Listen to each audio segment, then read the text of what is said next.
next generation of warfare, psychological warfare. In modern conflict, the mind is a potent weapon. Discover General Michael T. Flynn's groundbreaking guide, The Citizen's Guide to Fifth Generation Warfare. Unlock tactics, strategies, and the mindset to navigate this cognitive battlefield that we all find ourselves in. Equip yourself against manipulation and emerge unscathed. Unleash your potential. Order now.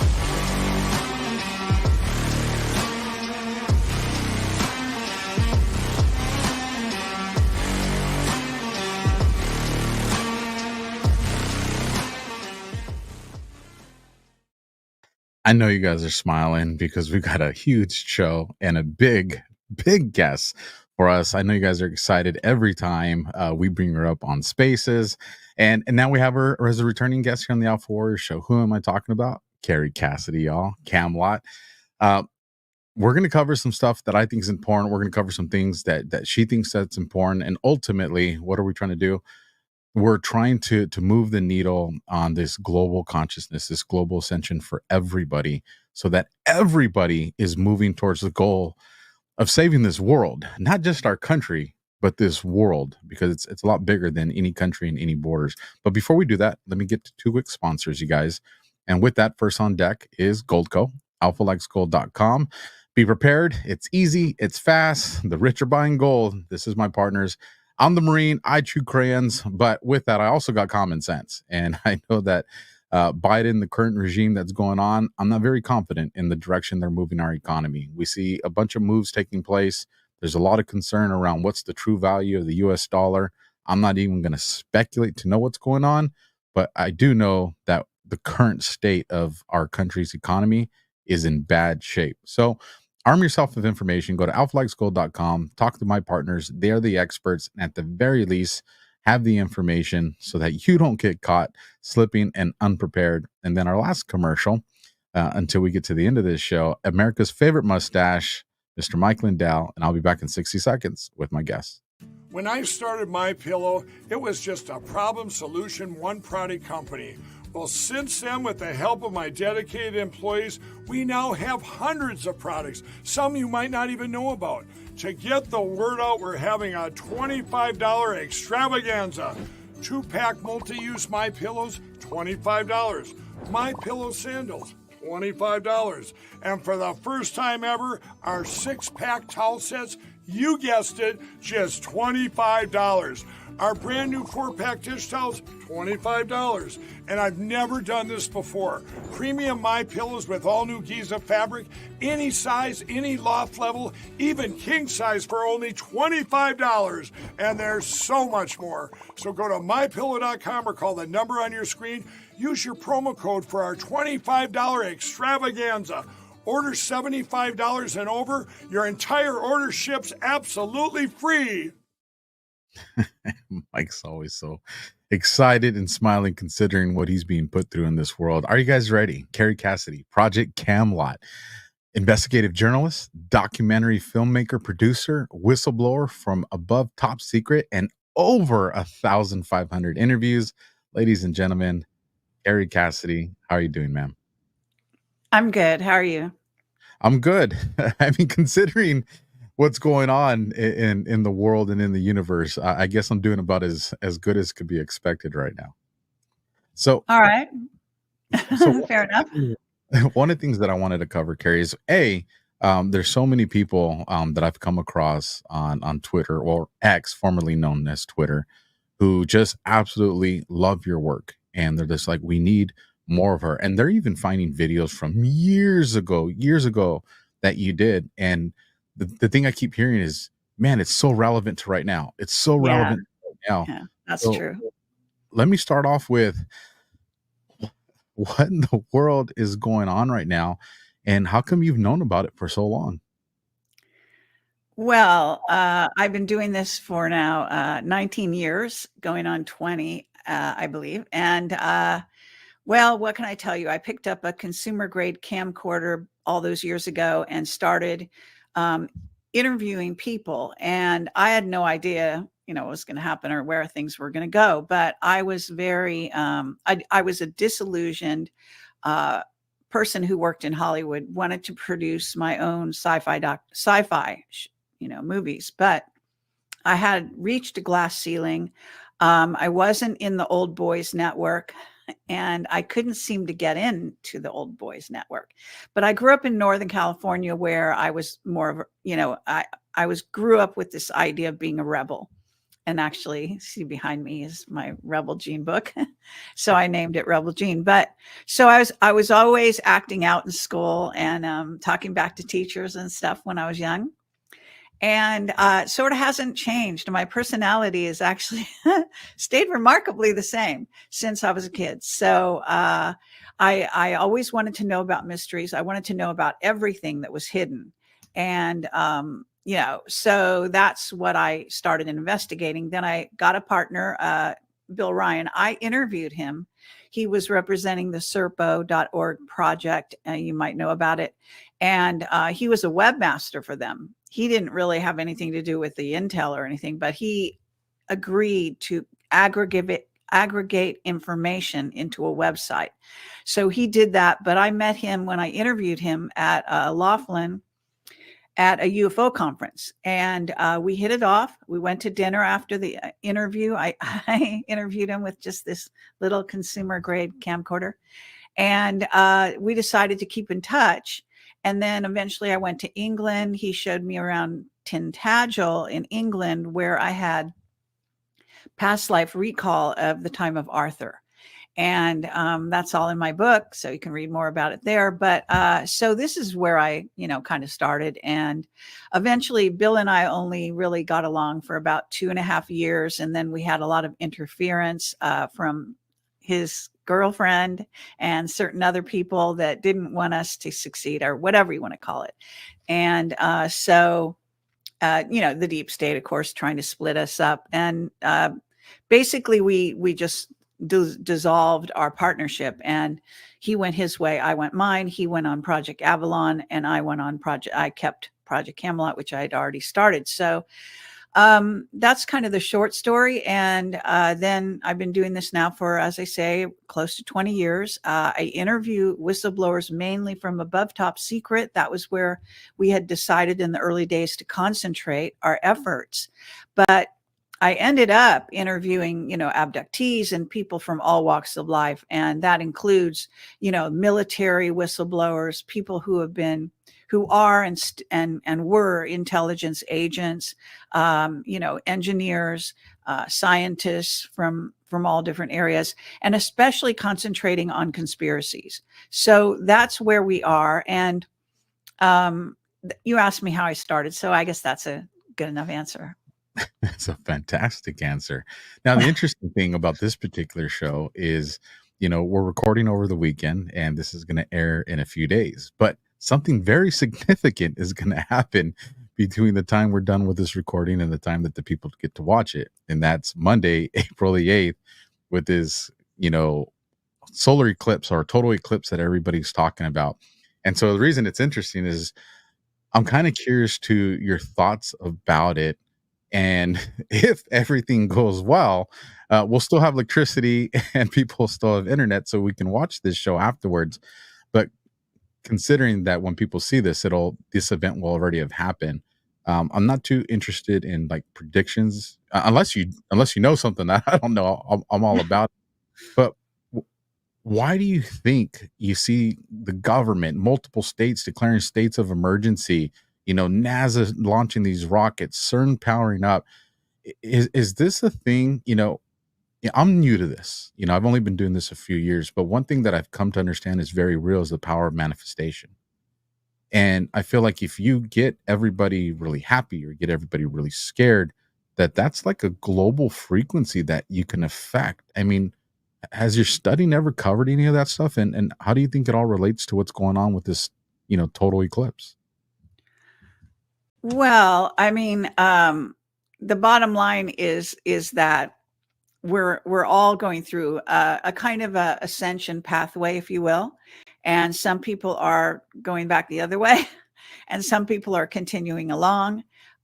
So I think that at this time, after all my years on the planet, and investigating. Really, I've been investigating even before I got to Camelot. So even when I was a filmmaker and I was trying to make, the reason I wanted to make sci-fi not documentaries, but sci-fi movies, was because I wanted to reveal in fiction what was really true, because I sensed that there was a blockade against telling the real truth. And I turned out to be right, of course, but it's actually been, this roadblock to getting everything and all of us on point, because too much secrecy everywhere. And that does include, as you come from the military, right? So you understand secrecy on the military terms, but we're also dealing with the white hats and their only real legitimate spokesperson, which is Juan O'Savin, in my opinion. There are others who are kind of helping out and have even people like Simon Parks who have signed agreements with them where they're actually not supposed to talk about certain things. So what can I tell you? I mean, we are in a very strange game. I actually tend to see everything as a game nowadays. Not that it's not a serious game. It's a serious game. It's a life-death game, right?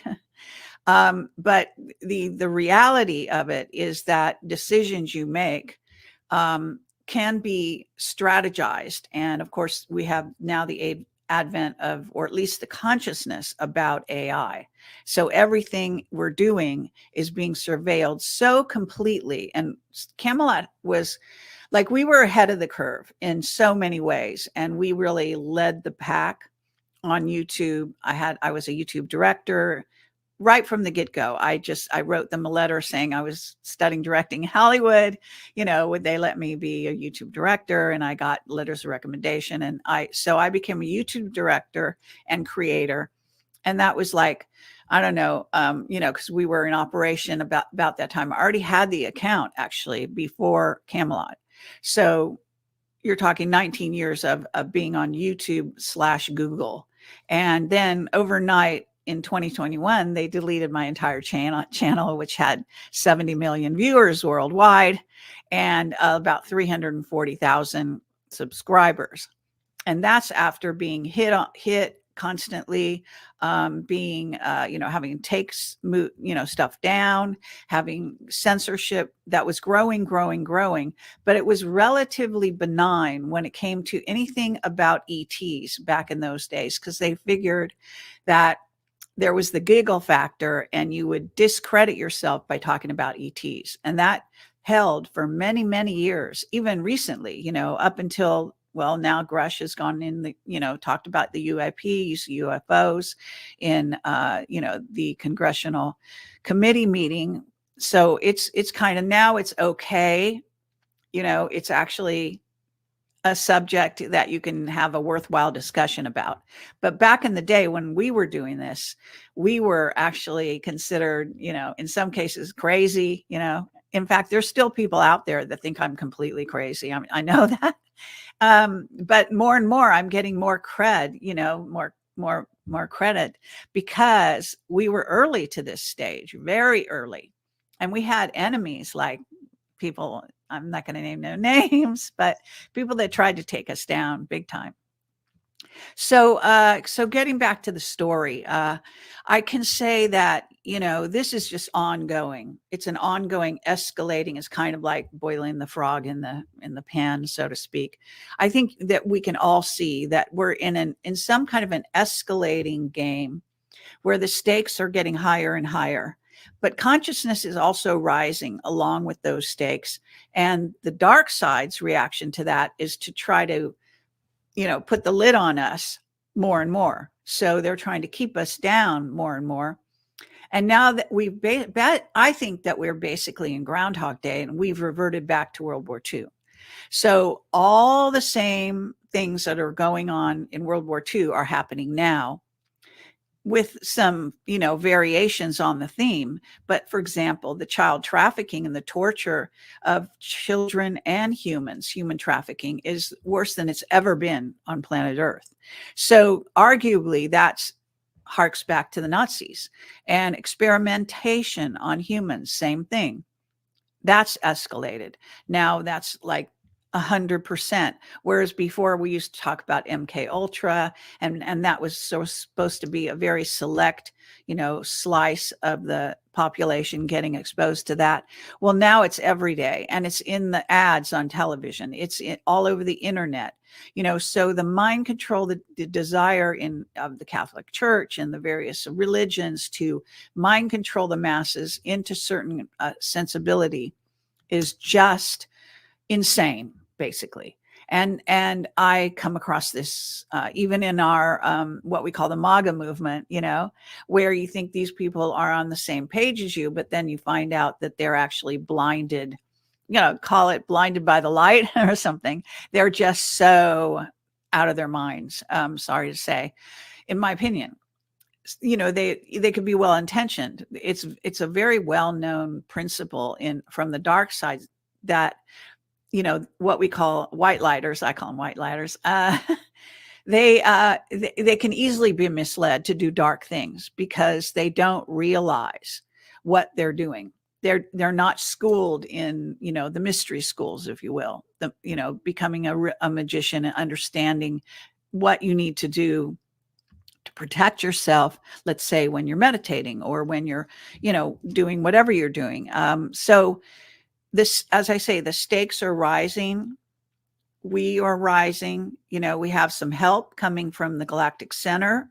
One could also, cite, God, creator, but I don't subscribe to the idea that God is, it's not a football game where he only roots for one side, in my opinion. God is everywhere. He's everything. So he's also the good, the bad, and the ugly. But it's in a sense, it's a game set up for souls and consciousness to explore itself and to rise and to unite with God, as we are already united by our very nature, by the way. But that includes everything in the universe and multiverse. So people that are partitioning things in their minds and then thinking that, there's some ringleader who's going to, fight for them. I just would ask them to look at history, who was fighting for the Jews and the Gypsies back in the days of the Nazis? Who was fighting for Hiroshima, the Japanese during Hiroshima? Who was fighting, was it God? Was it, were they being punished because they did something bad? Every human, you really have to, be intelligent. You can't be this like blank slate that religion comes and paints its brush with everything you think and do. And then you're done. Okay. You go through your life like basically a robot. So I know I started that. I've been talking a lot. I don't, go ahead and ask me other questions. Or whatever. I love what you were explaining because I'm tracking. Like, I'm actually happy that I'm like, I can follow this. I see where Kerry is going. And for me, that just shows, growth in my own understanding. And for those that are in the audience that are probably feeling the same way, it's good. And then there's going to be the others that are like, well, what? I'm going to have to go back and watch this over a couple of times. And I understand that. But to go back to one of the things you said earlier, with the white hats and Juan being, one of the white hats or the spokesman for the white hats, we hear this term a lot, like the white hats. Do we have a reasonable idea of like who this is? Is it a military group? Is it a civilian group? Is it a combination? Is it an external group, like a group that's not even from this planet? Like when we say white hats, what are we really saying? Well, I've talked about it many times because I work with the white hats over time. And that's before Q came to the public eye. Okay. So back in the early days, just my direct experience with them was with Paladin and certain other individuals, actually helping them, giving them reports on what my research is, just to contribute to their work. They were a website called, thewhitehatreports.com, and they were putting out financial reports on, how our money and how everything was being, stolen from us via our government and Christopher Steele and all of this kind of thing. So that's one group. And that, Paladin is a very well-known person that was in that group, and he still is. And I was told about the white hats, actually more or less to my face. You know what I mean? This isn't something I just found on the internet. So I happened to not only meet them in person in some cases, but, have dealings with them for years. Going back, I swear to God, I was looking it up to 2010 and before.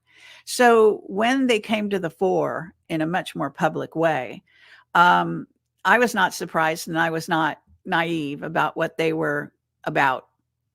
But they described themselves to me, and they described themselves on their own website back in the day, saying they were ex-military, current military, intelligence officers, if you can be an intelligence officer, police officers, basically not just in the United States, but worldwide, that they had created, in essence, this group that no longer wanted to see our country stolen from us, that was going to step forward and start to reveal the secrets, actually. So at least in the public domain, as Q demonstrated, they were about exposing the truth, hoping to raise consciousness so that people would understand what had happened to our country. And some of these things that happened to our country really go back certainly to 9/11, when, that was an inside job, obviously, and all the documentation behind that. And I've interviewed, dozens of people on that subject as well. We have whistleblower testimony on that. And then going before that to the coup that happened in our country with John F. Kennedy. Okay, so his assassination drew a line in the sand for the white hats. They were already operational, apparently. In fact, they might have come to the fore even during World War II, because it became known that some kind of cabal was operational in our country, trying to run things, trying to steal. All the elections have been stolen, not just in 2020. So, it goes way back. And it's documented. This is not, a fantasy. People that think it's a fantasy are wrong. Now, there is a lot of people calling Q military intelligence. And in a sense, it is. I mean, the white hats are military intelligence because their members are military. All right. So, and then you have to figure out who's on top, who's like kind of running the white hats. And what Juan has told me to my face, that they have an AI. They have top generals.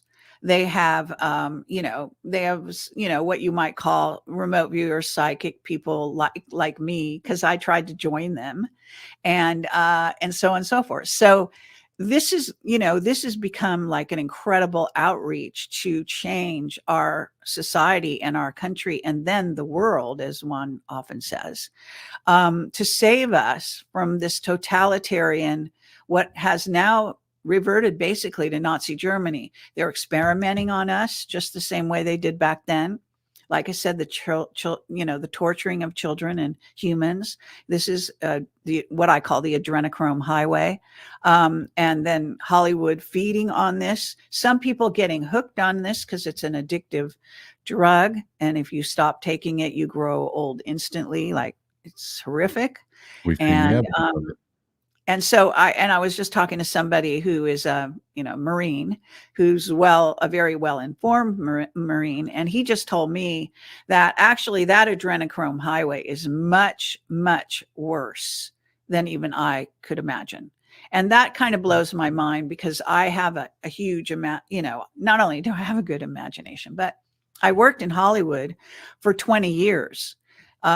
And I worked in all aspects of production and development and this and that. So, and I even wrote screenplays. I was trying to break through the glass ceiling, as I said in the beginning. So to me, I knew about, this kind of nefarious side of Hollywood. I didn't know it as graphically as I do now.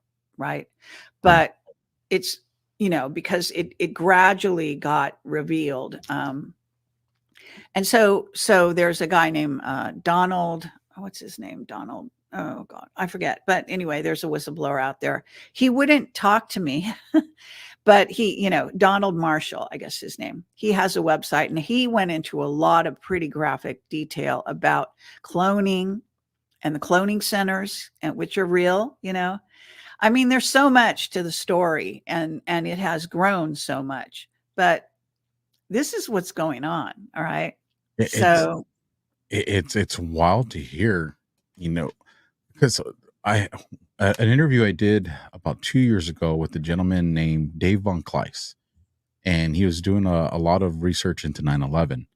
And I think it was a year or 2 years following 9/11, because he was getting brought on mainstream media at the time, and of course they're bringing him on to mock him, rather than to put his information forward. But he gets invited to a meeting, and in that meeting, one of the gentlemen that's speaking identifies himself as a white hat. So at the time, the relevance of what that means and who he was talking to didn't kind of dawn on them the way it is now. We're like, holy smokes, like you got these clandestine operations taking place and all this stuff. And he was actually present in an invitation only meeting where they're talking about the distribution of the 9/11 material and all that stuff back then. So to hear that, man, this can even go as far back as like World War II. I mean, that's a lot to take in. oh, it does. I mean, this is so important. I've written recent articles about this because I see the parallels, and I don't know, if people pay attention to the kinds of movies they've been putting out on, because people don't as much go to the theaters, but Netflix came to the fore, and Amazon and Apple TV and all of these places. But I pay attention to that, having worked in Hollywood all those years. And I'm still very interested in someday kind of making a transition into still making sci-fi movies, because I believe that consciousness can be changed by movies. And Let me anyway, ask you this. yeah, Let me go ask ahead. you this, Gary, going on with the movies, because you're right. Like there was this huge push that people were like, I'm not going to the movie theaters no more. I'm not going to the movie theaters. But you just kind of made this thought pop in my head. When, I go to, to Cinemark, and, I buy a ticket for myself and the kids and the family, there's 5, 6 tickets, whatever it may be. And we go in and we watch the movie and we leave. Well, yes, my bank accounts know I bought these tickets. They know I did, but they don't really know who I bought them for. But now we're in this environment where everybody has their Netflix account and their Prime account, Hulu, we all have our own individual accounts. So now I just kind of think like, well, now AI has this even more specific information on each one of us on what are we watching?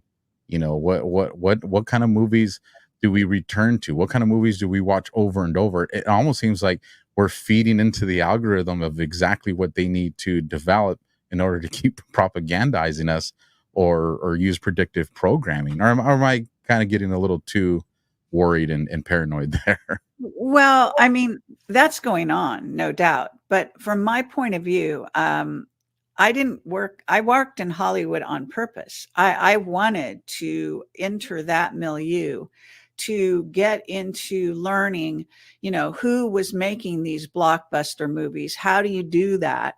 And what brought the audience to the movies, and so on and so forth, because I feel that that's a very powerful tool. Now, humans, since the days of, whatever you want to call it, and I don't think we go back like to the cavemen, all this stuff, but I do understand that human society has depended on this thing called a story, a narrative, and they have told each other stories over the campfire, going way back into tribal whatever. Okay. So when you realize that there is a reason why we are very interested in media and stories, and which are hypothetical realities. Okay. So why would we be like that? First of all, we're multidimensional. We're operational simultaneously on many, many levels. We want to learn and bring that into our current consciousness, not just have it in the back of our, sort of secret mind. And so this is where or subconscious, as they call it. I mean, they say that partition between our conscious and subconscious is actually fake. It was put in place. Probably, I don't know if it was along with the Anunnaki, you know, barrier between our DNA and our junk DNA, and also shortening our lifespan, etc. But we have been under attack on this planet for eons as a race of beings, okay, as humanity. So when you look at narratives, why would a narrative be so important? Well, think about it. If you can educate yourself as to possible outcomes of any action and then see it experimentally played out in front of your face on a screen, right?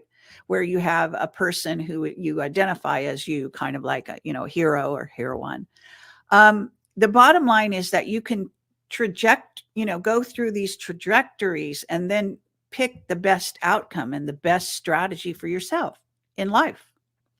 I mean, so there's a great deal of learning that takes place in what is put out by Hollywood. So yes, they do very diabolical things on the negative side, but they also do a great job of exposing what they're up to. And so then you learn about the way they think, why they do this, that, and the other, why they're trying to bamboozle you with this kind of an ad about this particular product and all this nonsense.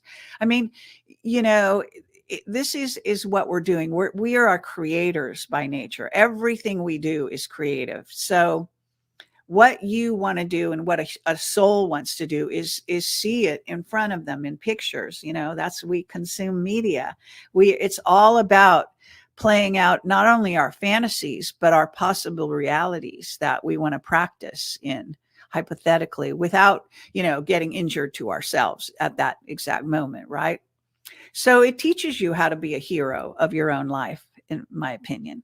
I see it in a very positive light. But I also am very well aware of the programming and the negative, programming that goes out there, and the subliminal negative programming, which is paramount, right?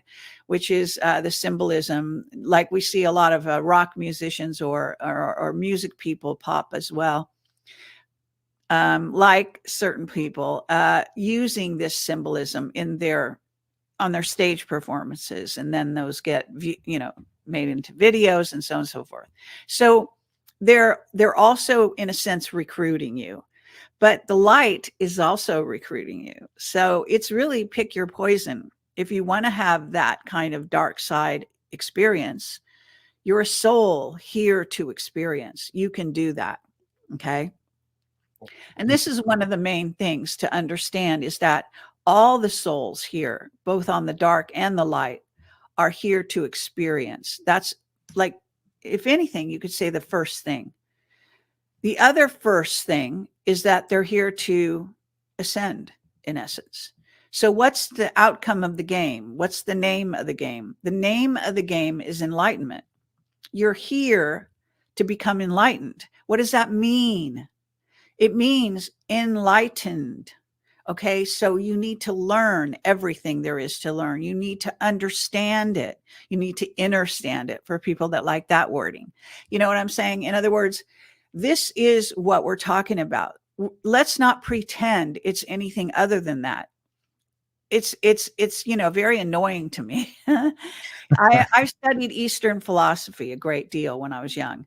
I got into meditating. I joined my chakras when I was, 16, 17, whatever ages I was doing that. And, I studied how to do it. I studied what did it mean.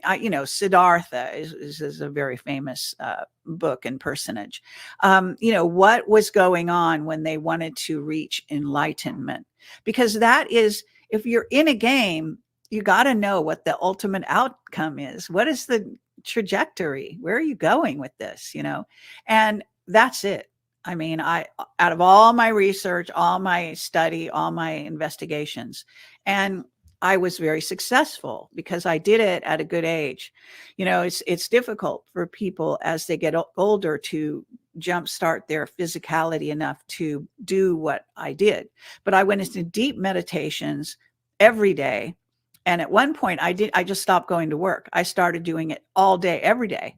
And I did connect all my chakras, and I had remarkable samadhi experiences. So it's real. It's not a fantasy. Eh, And it's what keeps me young and healthy, actually. I'm a lot older than I look, actually. And, I and don't believe it. Uh, so, just saying it, this is the yogis weren't wrong. Okay. They weren't perfect. Sometimes they were as diabolical as producers in Hollywood that, wanted to seduce their cellas or whatever.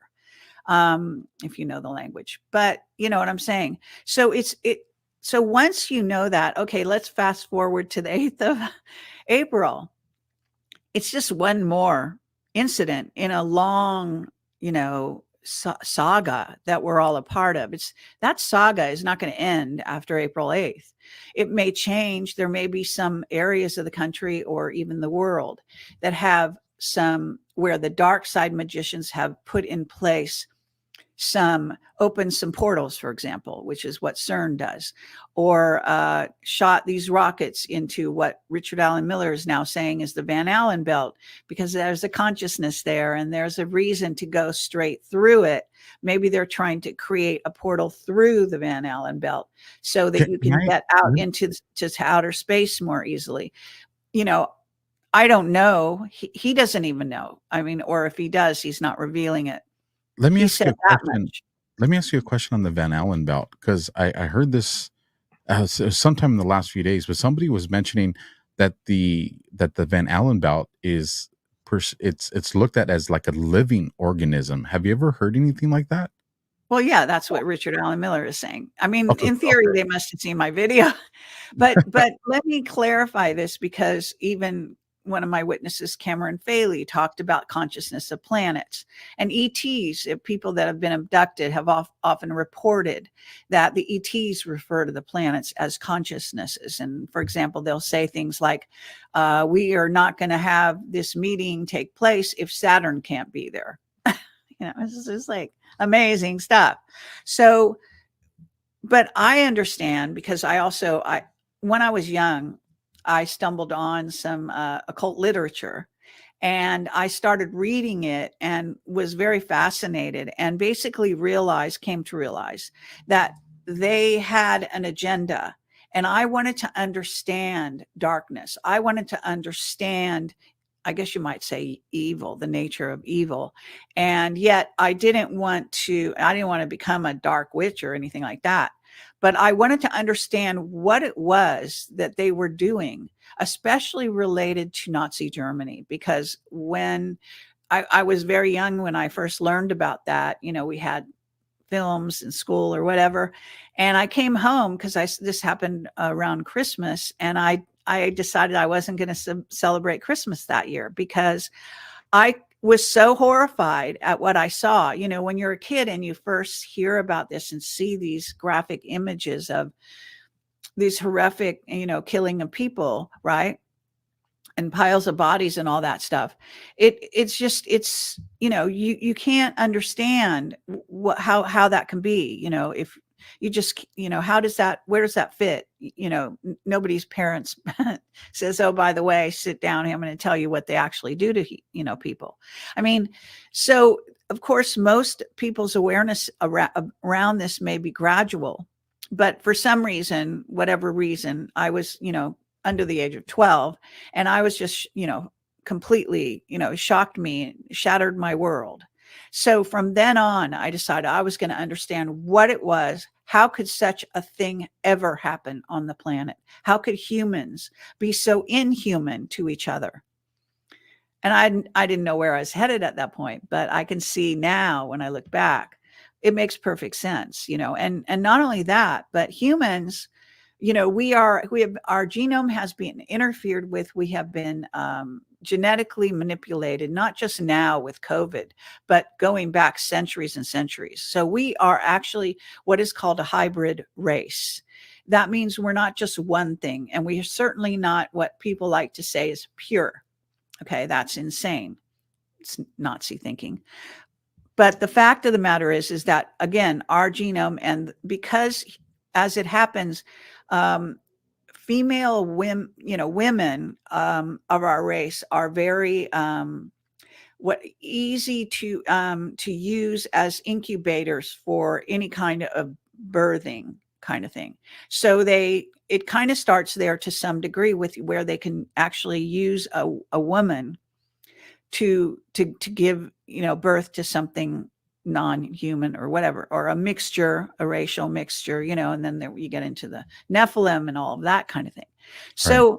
It goes back. It's all talked about in the Bible and other books that before that period as well. So what I'm saying is that humans didn't just learn to be inhuman to each other. Okay, that we have in realization, there is an imbalance in our pool of humanity to where a good portion of humanity has been inculcated with reptilian DNA and has what we call the blue bloods in essence, and the ones that were chosen by the off-planet races to rule under them here on Earth. Okay, and that's the kings and queens and the whole thing.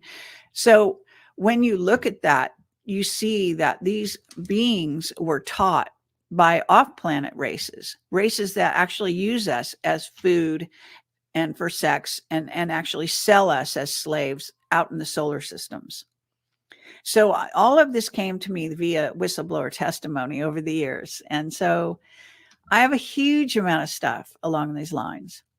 When you look back at the whistleblower testimonies that you received, is there any particular testimony that sticks out in your mind that you remember that you're like, that sounds like right now, like what this person was describing seems like, this event and this event that's playing out, like anything that shows an indicator of this is the moment that a whistleblower was telling me about a long time ago? And if you do remember, what are some of the warnings that came with that or some of the information that was shared?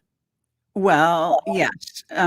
Even very back in the very beginning of Camelot, we had a whistleblower. We called him by a fake name first and eventually came out under his real name. But his name was, we called him Henry Deacon from a television series that was, forget what it's called, but it was out there. And so he adopted that name, but his real name he came out under is Arthur Neumann. And it may actually be von Neumann, and he's, got German heritage, but he worked in the secret space program for, arguably, I don't know, 20, 30 years of his life, and eventually broke out because he didn't want to be part of what they were doing, which included 9/11, by the way.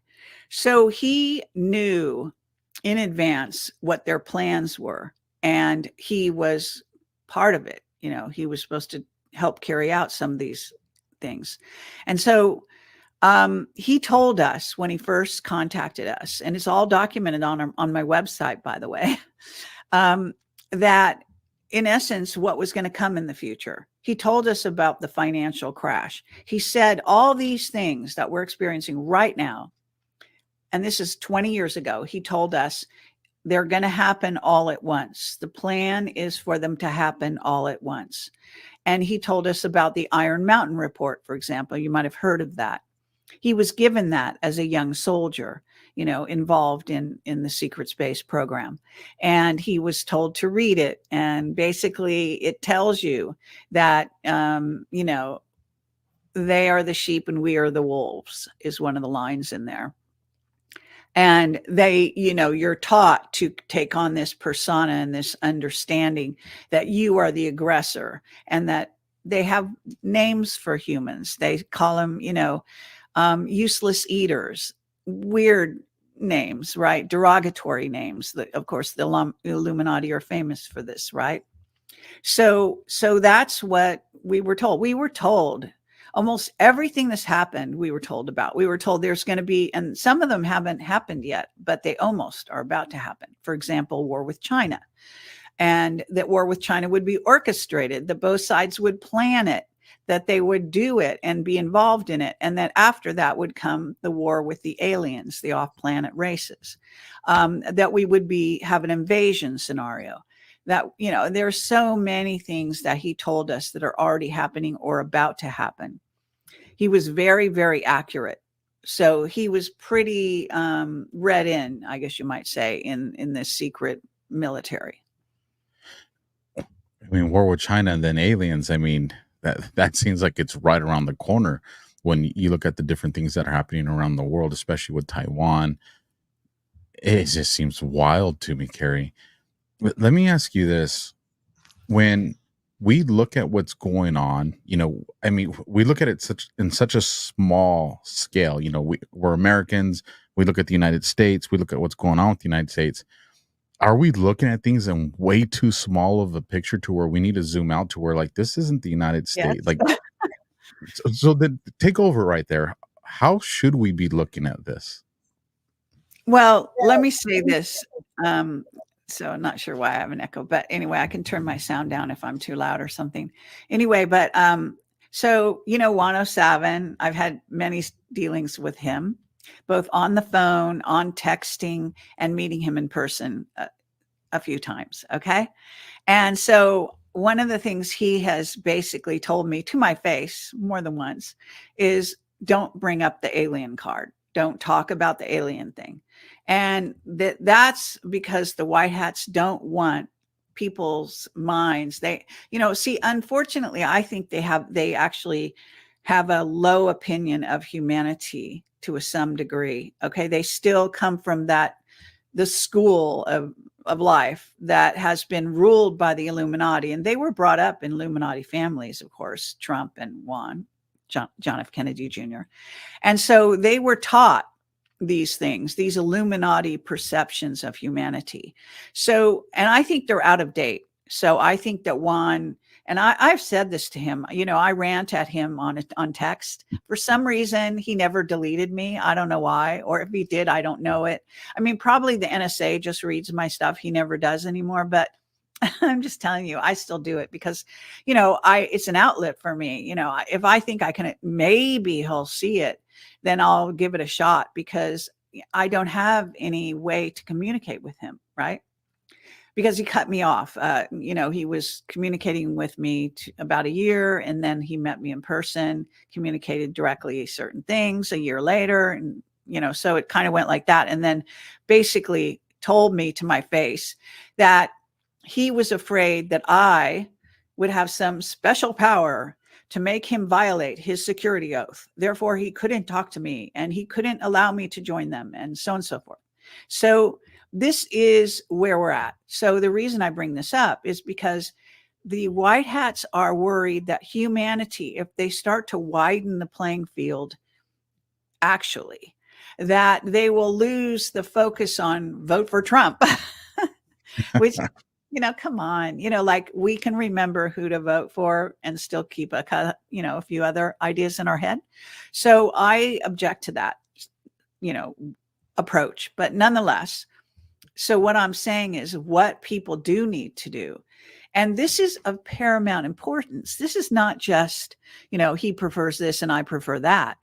This is of crucial to our livelihood, to our lives on the planet, and to our, if you might say, to our enlightenment and our ascension and our ability to keep the planet going under great odds, against great odds.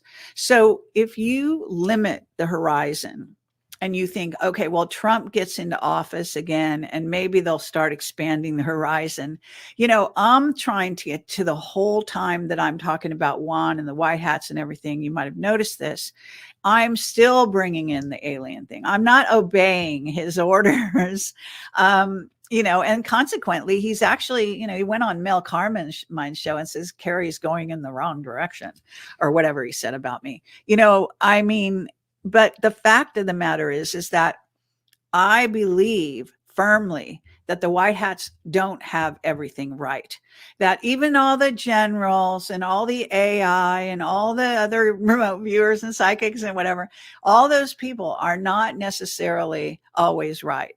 And that there are some things that I feel driven. I feel it's my mission, literally, to save them and save their souls, if nothing else, because I think sometimes they get it wrong.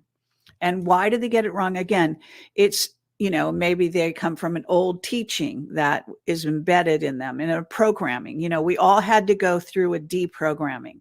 You had to have some deprogramming before you could ever get here, right? Absolutely. To be doing what you're doing. And of course I had to do that, but I was very lucky when I was young, because I grew up with parents that were not part of the group. I didn't have a Bible in the house. They weren't anti-Jesus or anything. My mother, kind of wanted to go to church, but my father wouldn't go to church. And so I went, when I was 12, she decided she wanted her kids to get some, training. So I accompanied her to all the different religions out there, including Buddhism, by the way, so she could have her children, taught in a more formal way. But I was just naturally, I was always educated. I read like, I was always reading when I was a little kid, so I kind of was a spiritual explorer, I guess you might say, from a very young age. That just is how I can't explain it. But I can say that I also never, I had this rebel gene. I did not believe adults when they told me something, ever. I mean, I talked back to them, but I also questioned them, and when they did something and I thought it was wrong, I said so. It was just the way I'm built. I don't know.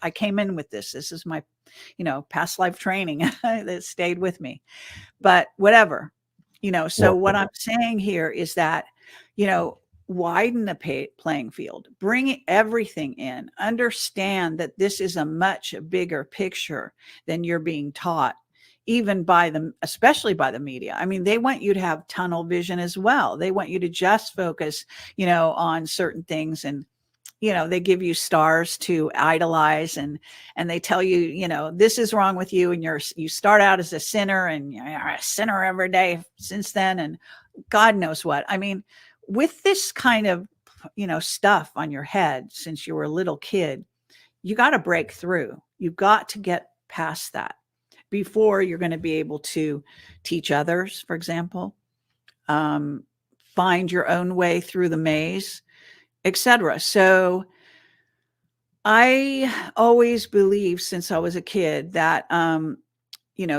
that reality was much more multidimensional than people told me.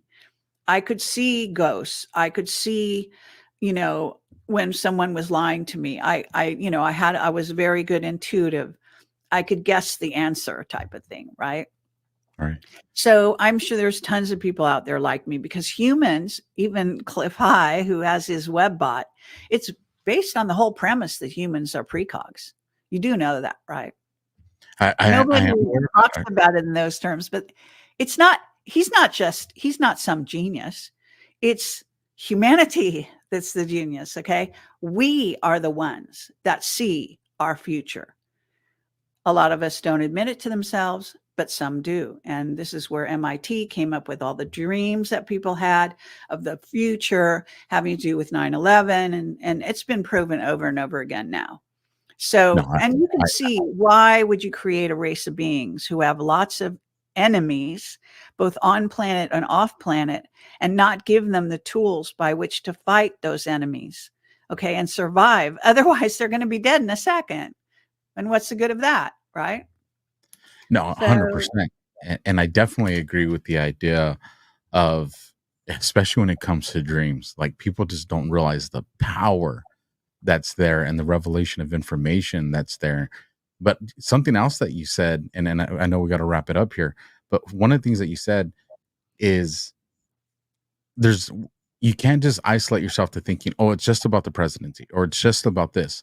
The media wants us to have this tunnel vision, the way you explained it. And I always tell people, listen, you have to be prepared to be fighting on all flanks, like in every direction, like if you're surrounded, because essentially it's what it feels like if it's not the reality of it. As the last thing that I want to ask you, Kerry, and then we'll get into letting everybody know where to find you and where to follow you and to get more of this information. Where do you see, or what do you see unfolding here in the next month or so? Well, let me say this. I mean, people know this about me already, but it's difficult when you're always ahead of the curve, okay? Because I can't help it. It just happened that way. You know, when we got into Camelot and we got access to all these amazing whistleblowers, we hit the ground running at a time when they hadn't quite got their surveillance and their lockdown on censorship of whistleblowers in place. You know, it was after that that Julian Assange and Edward Snowden were made examples of. Okay, but we were in operation for a good, 4 to 6 years before they ever got, nabbed, so to speak. So we anticipated the curve, I guess, just at the right time. And even now, even when you have whistleblowers and stuff like that, it's very difficult right now for those people.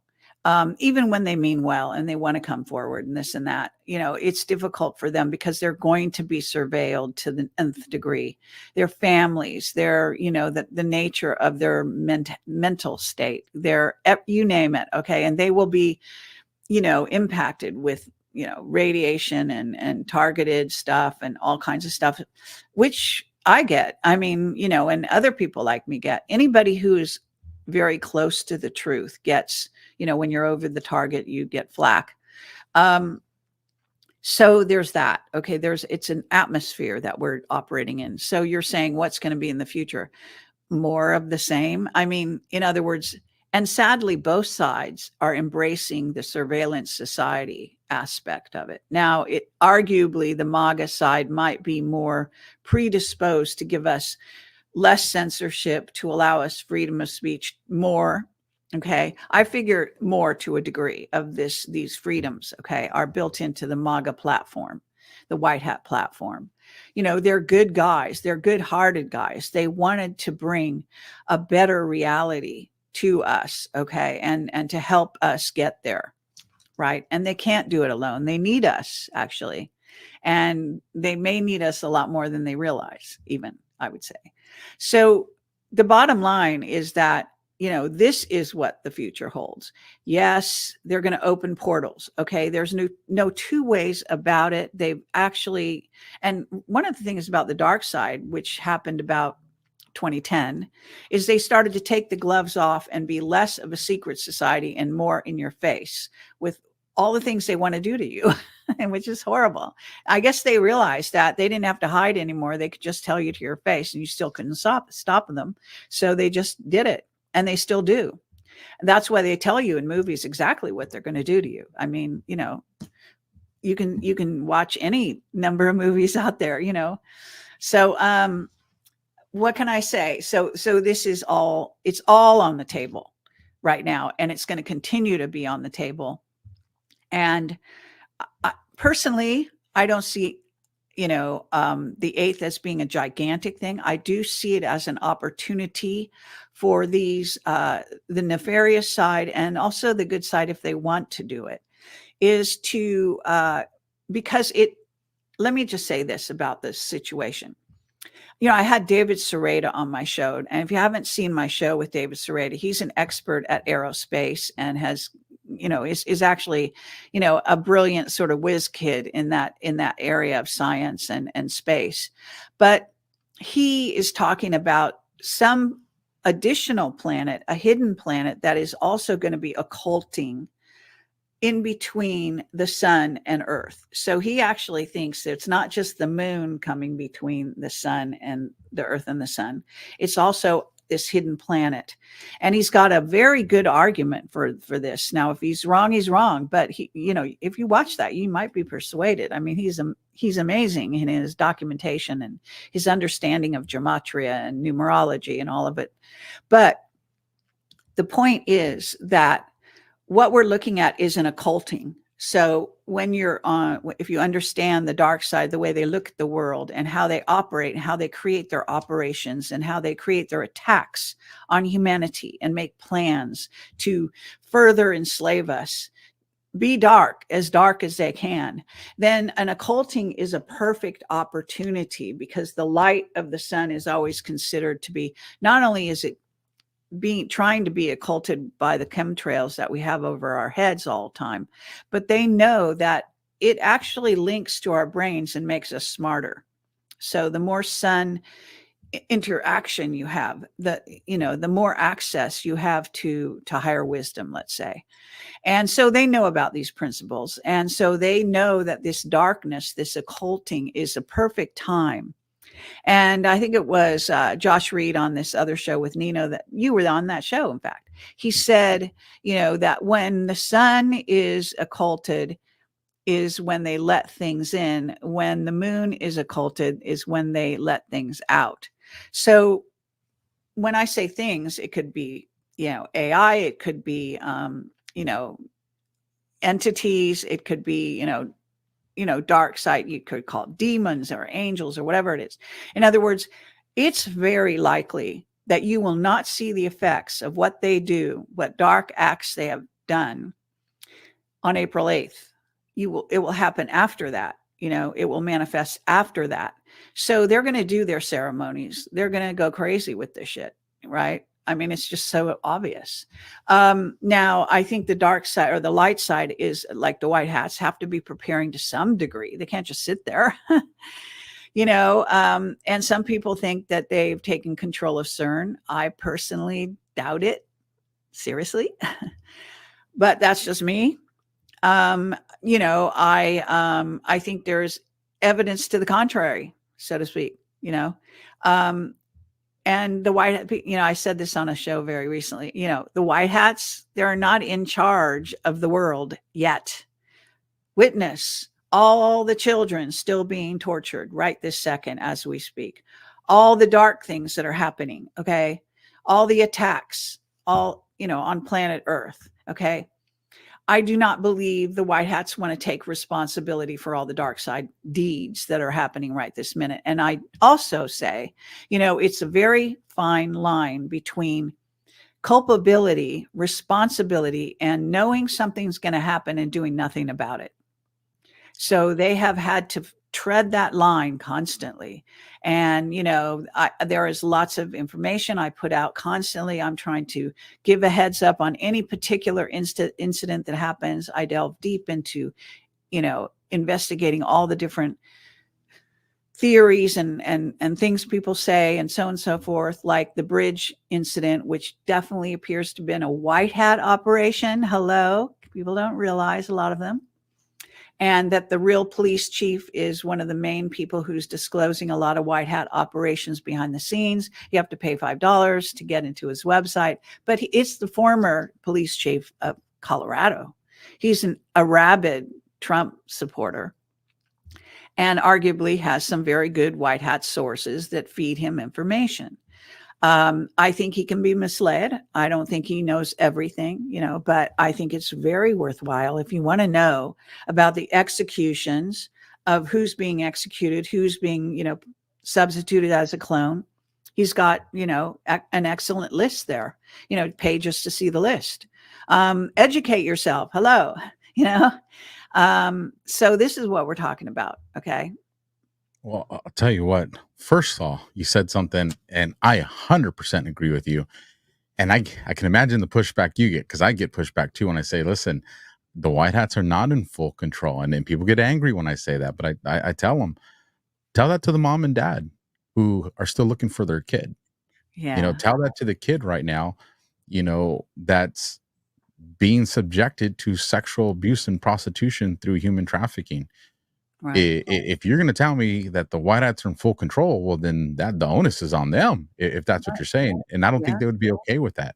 No. So, and I think people just have to realize there's a fight going on. And one of the things that you do, and I'll tell you this, never stop, because I'm in some of those threads with you, is I love when you call people out and say, hey, this, say this, because that's the way I operate. Don't filter what you think I need to know. Tell humanity the truth, and then let humanity deal with it how humanity deals with it. Because I agree with you. You can handle the truth. And I've told this to Juan over and over again. It is very arrogant for someone else to tell you what you can and can't handle. You know what I'm saying? I completely agree. And I'll tell you, it's one of the things that I respect the most about you, because a lot of people won't do that. A lot of people are to be like, I don't want to say that because maybe they won't talk to me no more. And you're true to your nature to seek the truth. And I know some people get upset with you about it, but I'll tell you what, to me, that is a sign of integrity and honesty and pursuit of the truth. So I respect that you do that. Kerry, for people that want more details into all this stuff that we talked about in some of these videos that you reference, where can people find you so they can take a look and listen to these things?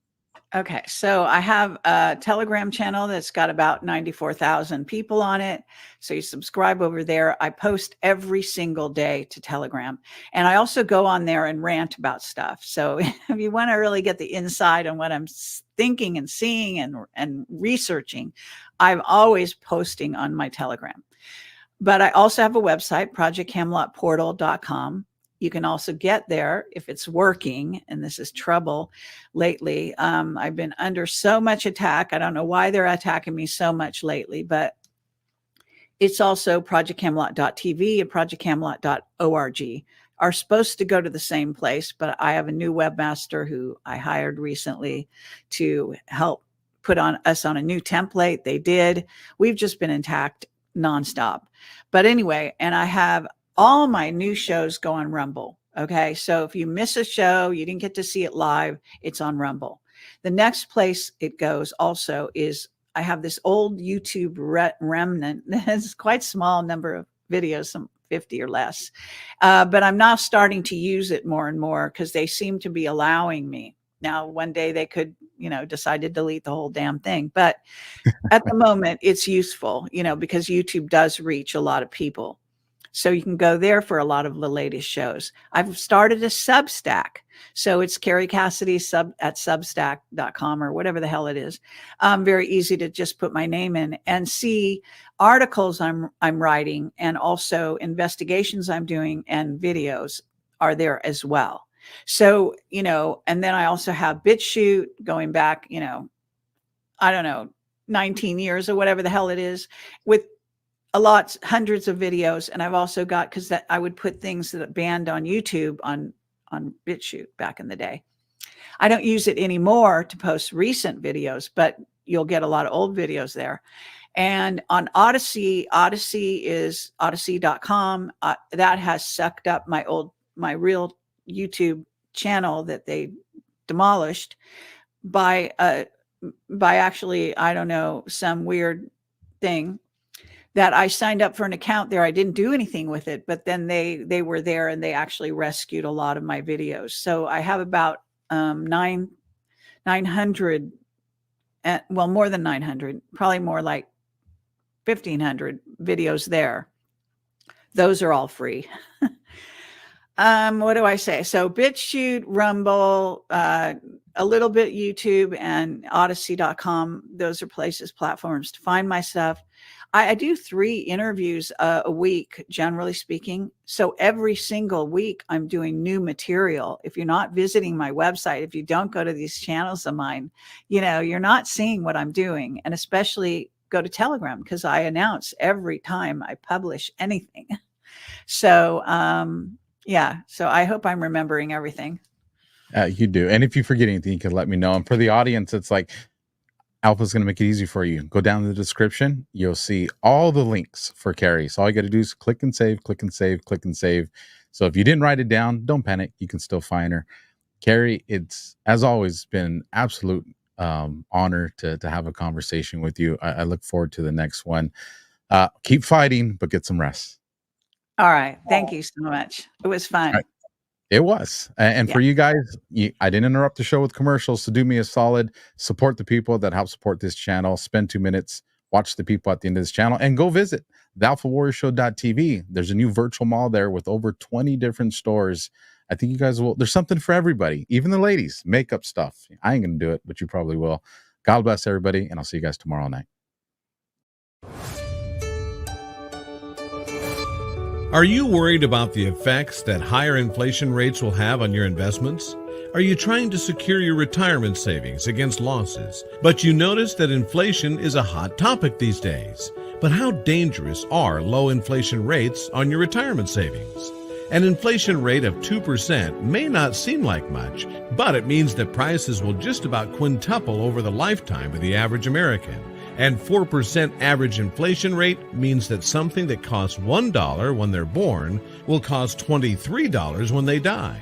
That demonstrates the danger of even low inflation rates. So when it comes to gold and inflation rates, many investors want to know whether inflation rates have an effect on gold prices. What history indicates is that over the long term, increased inflation should lead to correspondingly higher gold prices. From September 1971 to August 2020, gold grew 7.5 times as much as inflation. Not only can an investment in physical gold help protect your assets against the damage done by inflation, it can also help grow the value of your retirement portfolio over the long term. If you're looking to protect your retirement assets, why wait until stock markets crash and gold begins to rise in price?